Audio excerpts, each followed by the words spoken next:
Siguro yung ano niya, kamay niya tsaka paa, malinis. Nagpapagda siya sa kamay at saka sa Oo, paa?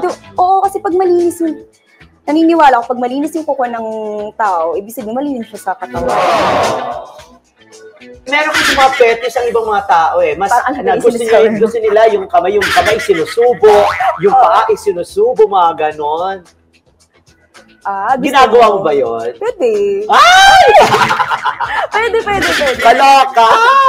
Parang hindi ko yata kamay pwede pa, pero yung paa, di ba? Yung kuko. Meron dyan sa merong si Jugs tsaka si Astrid. Dinila yung paa niya. Dino Astrid? Oo. Ano kayo? Dapat na nagpapakita talagang nilinis, no? Kinutikel, mga ganyan, kinaskas yung loob ng kuko, mga ganyan. Nakakaloka yun. Siyempre yun to talaga yung fetish mo. Miss, tinatanong mo kung ano yung maganda kay Pero ang fetish ko talaga, syempre mata. Wow! Mata talaga. Oo, yung ahalikan niya ako, talagang Kala kailangan. ko naman yung mata sisitsipin, parang gusto ko yung mata, yung akiting niya ako, syempre, para mag-focus din ako. Wow.